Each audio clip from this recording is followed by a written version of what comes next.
Hi, my name is Robert L. Sheely, and I am the author of Rainbow Plantation Blues. Let me tell you about my novel. In 1850, Jonathan Thomas, a young, personable, and aristocratic Southern gentleman, has returned to his antebellum home from an Ivy League school in the North. His father is dying, and Jonathan is sole heir to the family's lavish, prosperous, and renowned Rainbow Plantation. While up north, two major revelations had seriously shaken his self-image. His exposure to Northern abolitionism had permanently shaken his outlook on slavery, the South's peculiar institution. Worse, he had begun to believe he might be a sodomite, a most wretched creature reviled by the customs of 19th century American society. When he tours the plantation grounds for the first time in years, he sees that his boyhood playmate, a slave named Kumi, has matured into a black Adonis. Jonathan is instantly captivated. Now he is convinced he is a sodomite, and even worse, hopelessly smitten over a slave. As he grapples with his sexual proclivity and the peculiar institution, he befriends Stephen Wentworth, a social nonconformist living an esoteric lifestyle, who has a deep hidden connection to him.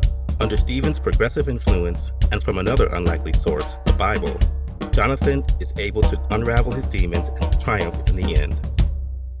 Now I would like to read Chapter 1 to you to give you a feel for the story, its characters, and their world. Chapter 1. Jonathan made David swear again by his love for he loved him as he loved his own life. 1 Samuel, chapter 20, verse 17.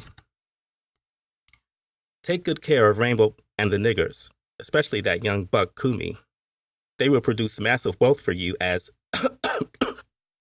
he coughed uncontrollably for several seconds. They have for me.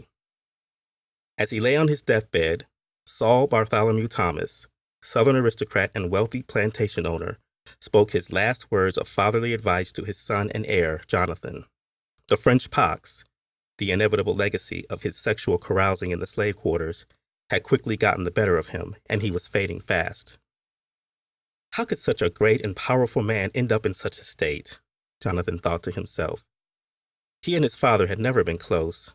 They had often disagreed, never really trusted one another, and had sometimes gone for several months without speaking.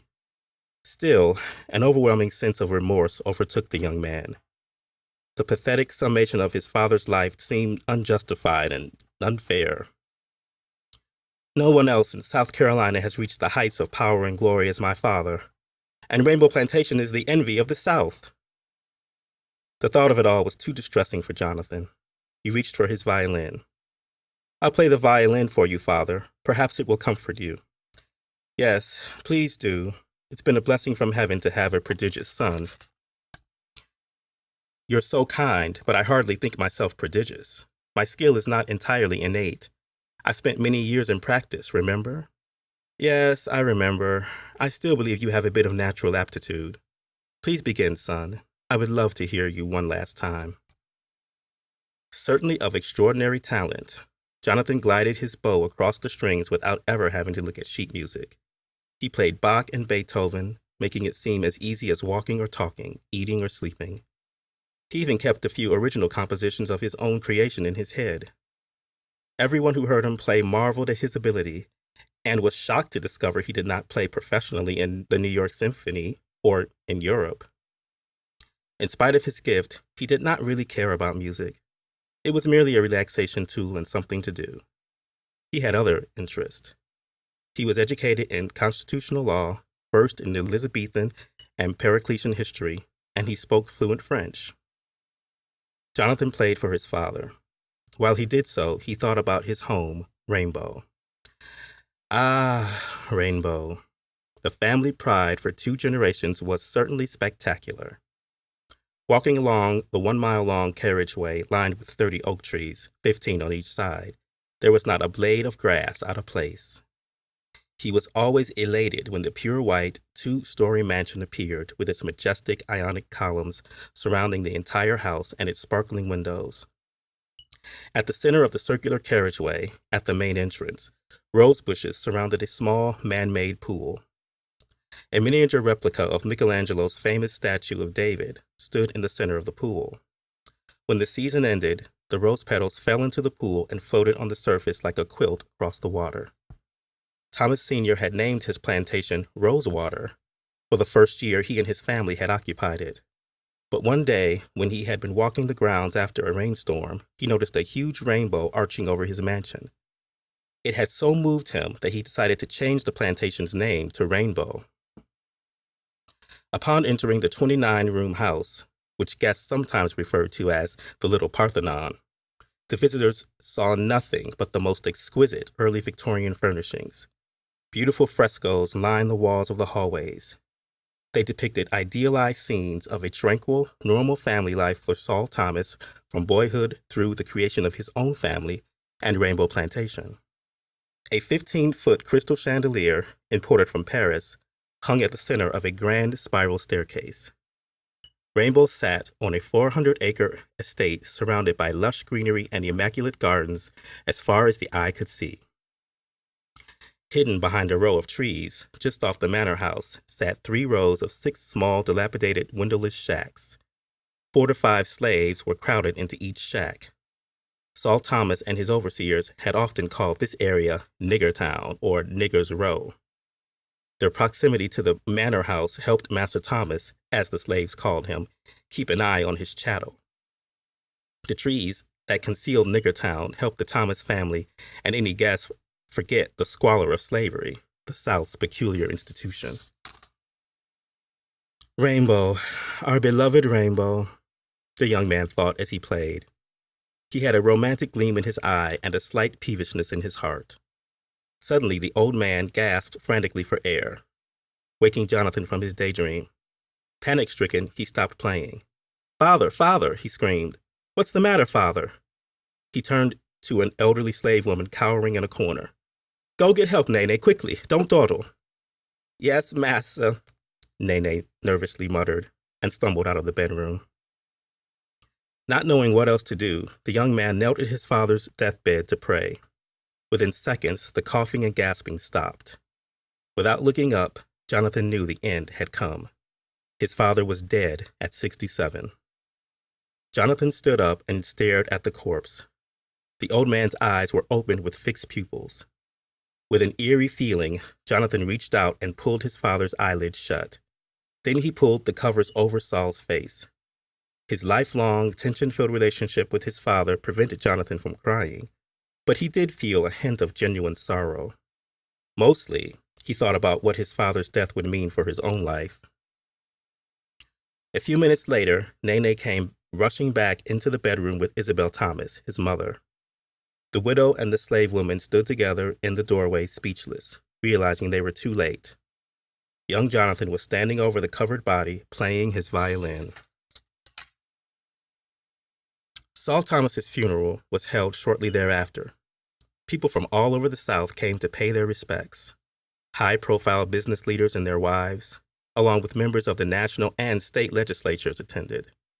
President Zachary Taylor sent a message of condolence. Isabel gave a command performance as the grieving widow, but secretly she wanted to spit upon her husband's lifeless body in plain view of the other mourners. The emotional wounds he had inflicted upon her were that deep, and the scars would never heal. "My dear friend and former colleague, Saul Thomas, was a brave, virtuous, moral, and God-fearing soul," said the handsome Senator Johnson in his eloquent eulogy. "This earth has lost a benign spirit, but heaven has acquired an angel." Most of his listeners shared his views, but many other people shared Isabel's. "I shall not fail to carry on the proud and honorable legacy of my father." Jonathan was in Columbia to see Mr. Anthony Thomas, his late father's estate lawyer and old friend. "Your will to do so is the least of my worries, young man, but you haven't been in residence at Rainbow for quite some time. Are you sure You have my word," Jonathan said, annoyed. "I'm well aware of your long history with my father and Rainbow Plantation. I will respect that and not disappoint you." In his early teens, Jonathan had been sent up north to Phillips Exeter Academy Preparatory School in New Hampshire, and then on to Yale University in Connecticut. He had arrived back home permanently just weeks before his father's death. After so many years away, he was hardly recognizable to anyone who had known him as a boy. Much like the perfect male beauty personified in the David statue adorning the entrance to Rainbow Plantation, Jonathan was now a living example of Michelangelo's ideal of male physical perfection. He was 5 foot 10 inches tall. He had thick dark hair, hazel eyes, a generous mustache, a clear olive complexion, and a smooth muscle-toned physique. His pleasant baritone speaking voice, his good manners, and his graceful masculinity complemented his physical appeal. In public, the female sex constantly fawned over him. "Well, I do declare, Mr. Thomas, you are an irresistible target for the charms and affection of the gentler sex," they had often said. Even some rainbow slaves could not help but notice. "Massa Thomas, you sure done come up to be a mighty handsome man, sir. The missus all be real proud," Nene had said. Jonathan was uncomfortable with such attention. He was quiet and rather shy, some said like his father. He did not have a natural urge to flirt back or to even acknowledge a compliment from a belle or a slave. He just smiled, tipped his hat to the belles, and moved on about his business. "I shall be in touch with you, Mr. Taylor, in reference to matters regarding my father's estate," Jonathan said as he entered his coach for the long ride back to Rainbow. The ride from Columbia to Rainbow took him through the quiet and serene South Carolina countryside. But Jonathan's inner world was not so peaceful. His exposure to the ideas of Northern abolitionism and liberal politics had greatly affected his already shaky outlook on slavery, the South's peculiar institution. Could one man's bread and butter be born of another man's blood and sweat and still be totally ethical? He had often thought to himself. He had attended the popular Negro minstrel shows in the North, in which white men, dressed in torn and tattered clothes, blackened their faces with burnt cork and portrayed the slaves as happy, singing and dancing sambos on stage. These images were permanently etched in his mind, but so were the messages of emancipation and freedom he had read in the abolitionist newspaper, The Liberator. Sometimes some of his abolitionist classmates had talked him into attending anti-slavery meetings. The heated debating and fiery oratory he had heard made a lasting impression on him. "Whites must compete with slave labor under these conditions all over the country. It drives our wages down and makes it harder for us to find work." "Never mind all of that, sir," had said a man with a Cockney accent. "We don't have no slavery back in me married old England. An honest day's pay for an honest day's work is what we have, mates, black, white, or what have you." Jonathan had also met plenty of Northern whites who were just as pro-slavery as any Southern planter. In the end, he realized that attitudes in the North about slavery, emancipation, and Negroes were mixed. He suspected that the same was true in the South and in England. However, the Southern establishment had a greater stranglehold on public opinion than did the North, so any opposition to slavery was effectively silenced, creating an atmosphere of fear, taboo, and even shame around the idea of emancipation. Another disturbing topic for Jonathan was his father. "I wish I knew more about him," he had thought. "Maybe that would help me understand myself better." "We's here, Master Thomas, sir," Jonathan's frail and aging slave coachman, Gooby, said as he opened the door for his new owner. Jonathan sat staring blankly ahead. It was as if his soul had left his body and only a hollow shell remained. Old Gooby gently shook Jonathan's shoulder. "Master Thomas, sir, we's here, sir," he whispered. Jonathan snapped out of his trance. "Oh, don't mind me, Gooby. My mind was elsewhere. Put the carriage away and take the horses to the stables. I'm going to walk the grounds." "Yes, sir," old Gooby replied dutifully. The blazing hot South Carolina sun was still beating down, and the plantation's daily activities were in high gear. The atmosphere resembled that of a small town. Slaves scurried about doing various chores. Very young black children laughed and giggled, jumped and played, oblivious to their impending plight of lifelong servitude. Whip-toting, tobacco-chewing Appalachian overseers with foul tongues patrolled the grounds. Sometimes the slaves sang as they worked. Their songs had a spiritual undertone and almost always had hidden meanings. Midnight hour when the chariot come, I'm a going home to the promised land. Midnight hour when the chariot come, gonna see that star, gonna take his hand. Tobacco and cotton had always been Rainbow's chief crops. Slaves toiled nonstop from dawn till dusk in the fields, rain or shine, producing all the wealth the Thomas family enjoyed. The overseers were always ready and willing to flog any slave perceived as not working to standard. Saul Thomas had become a well-known and respected South Carolinian and had won several terms in the state's legislature. But Thomas had been a brutal master. When home from the capital at Columbia, he had liked to go secretly to Niggertown in the middle of the night to watch his slaves fornicate in front of him while he masturbated and ejaculated onto their sweaty bodies. He had especially liked to watch Jesse and Nia, a young married slave couple he owned. Their bodies were still firm and productive, and Jesse could perform with several different wenches in one night. That seed ox will produce herds of slaves for my plantation, Saul had occasionally bragged while puffing on a cigar to the overseers and his colleagues at the legislature. That nigger boy of mine sure likes his snatch. Jesse's forced sexual activities at night had always left him exhausted in the fields during the day, so he had gotten more than his share of the lash from the overseers. Most Rainbow slaves welcomed the death of old Master Thomas as a merciful providence from the Lord. "Hello, Master Thomas, sir. Good day, sir," said some slaves as Jonathan, their new owner, strolled past them as they worked in the sweltering heat. As Jonathan watched the slaves work, he remembered that, as a boy, he had not thought much about the Negroes. He certainly had not thought of them as people. Most of the adults around him had not thought of slaves as people either. Cattle, chickens, hogs, niggers, horses, mules, what's the difference? Was what he had constantly heard from his father and the overseers. However, as a child, he had played with the pickaninnies, the black children, frequently. Slave children at Rainbow did not receive shoes or clothing until the age of 8 or 10, when they were ready to begin working. They ran and played around the plantation completely naked. They were dirty and unkempt from sleeping on the dirt floors of their shacks, and their parents, having to toil relentlessly, had little or no time for them. They were fed food scraps mixed with cornmeal paste out of pig troughs. Their young souls, along with those of the white children, were unaware of the harsh world around them. They still laughed and played innocently, reveling in their curiosities just as they had done during Jonathan's boyhood.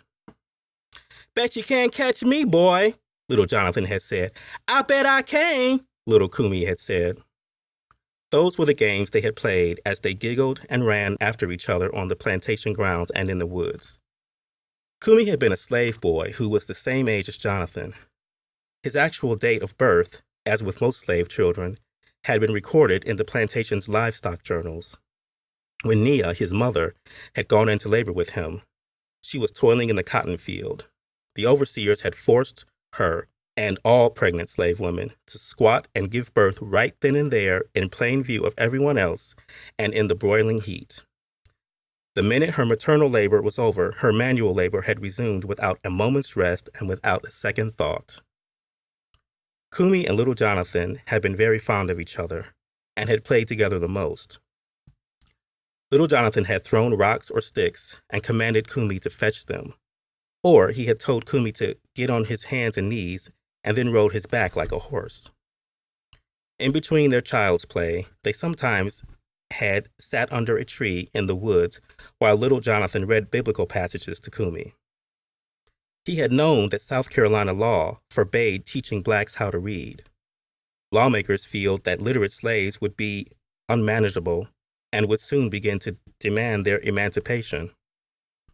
Little Jonathan had not equated reading to Kumi as the same thing as teaching slaves to read, however. "Unto the woman I will greatly multiply thy sorrow and thy conception. In sorrow thou shalt bring forth children, and thy desire shall be to thy husband, and he shall rule over thee."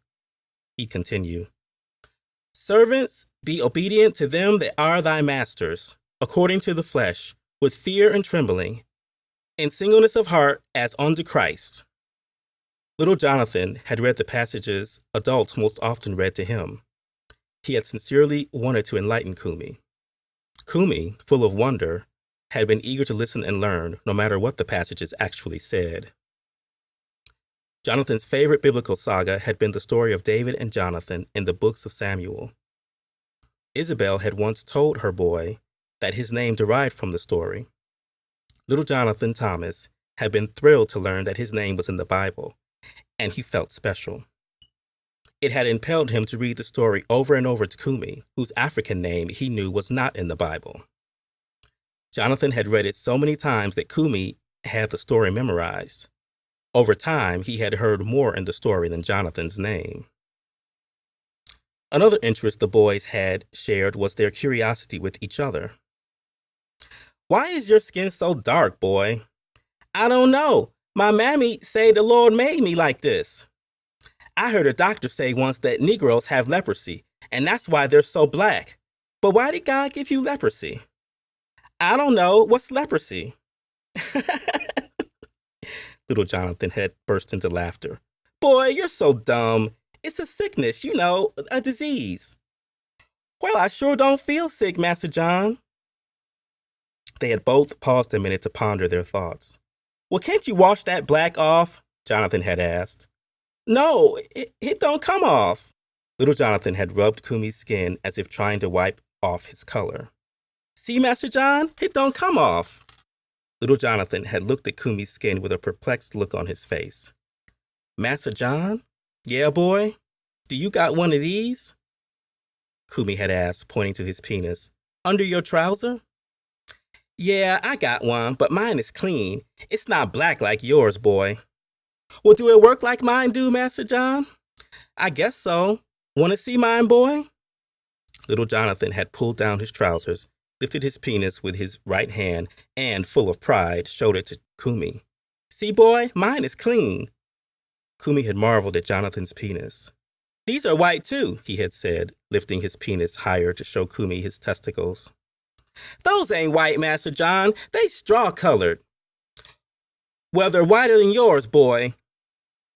They had examined each other's penis and testicles, looking for some identifiable difference. Other than the color, everything else had seemed to be the same. Without saying a word, little Jonathan had pulled up his trousers and fastened them. Kumi had stared at Jonathan's penis until it was no longer visible.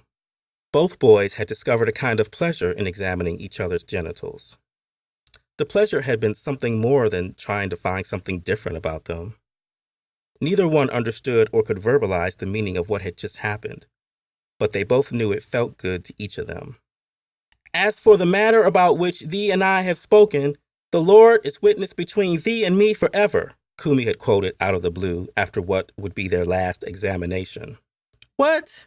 What are you talking about, boy?" "That's what it say, Master John. You read it to me out of the book. 'Member? It means we can't tell nobody about this." "Oh, yeah, you're right, boy." Little Jonathan had made Kumi swear on the Bible that he would not tell anyone.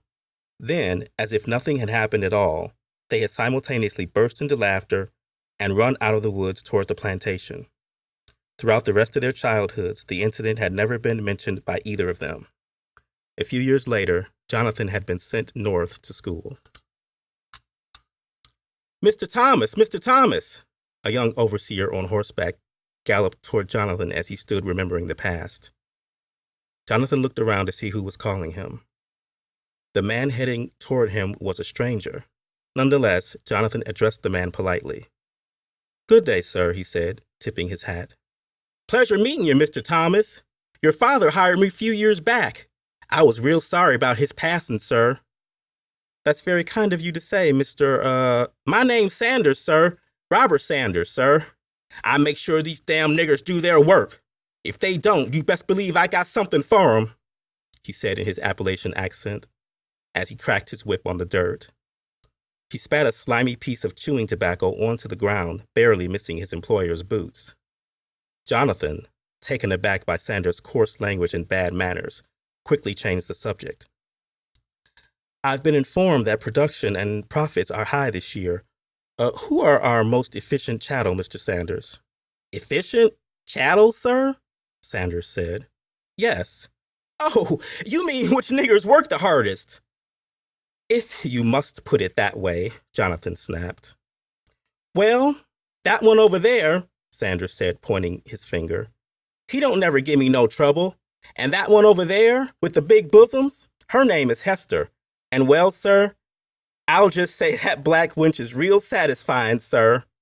He nudged Jonathan in the ribs with his elbow and winked. He leered. You get my meaning, sir? Jonathan's irritation with Sanders was mounting by the second. He struggled to control his temper. I was speaking in terms of productivity, Mr. Sanders, he said sternly. Oh, well, let's see. Sanders paused to think a minute. There's this young buck nigger named Kumi. He can plow about 10 acres in one day all by himself, and he can haul about anything anywhere. Jonathan had not thought much about Kumi over the years, but hearing his name brought back instant recollections. Sanders looked around the area trying to locate Kumi. He should be around here somewheres. Oh, there he is, sir. There's the buck nigger over there. See him? Sanders was pointing again, off in the distance. The tall one. Kumi, like Jonathan, was now grown into a man. Unlike Jonathan, Kumi had spent his teen years and early 20s in harsh, unrelenting, and backbreaking toil. He had witnessed many brutal and bloody whippings of other slaves. He had seen his mother, Nia, sold away, and he had found his father, Jesse, dead in their shack.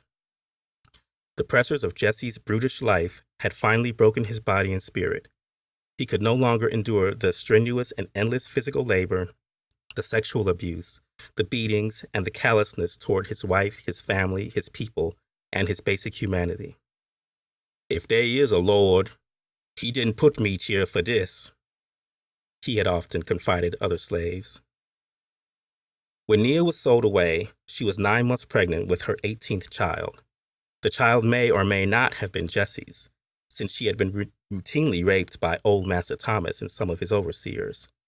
Her merciless sale had been the last straw for Jesse. That night, Kumi had found his father dead and bloodied. He had slit his own wrist. By the time Jonathan had returned to Rainbow, Kumi was hardened but unbroken. He had learned to trust no one. He knew to whom and to whom not to speak. Though he understood his father's agony, he was determined not to suffer the same fate, no matter how difficult his life became. Unlike his father, he knew instinctively how to survive as a slave, but survival was not nearly enough for him.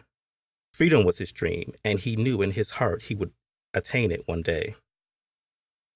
Jonathan had not anticipated such a physical transformation of his former childhood playmate.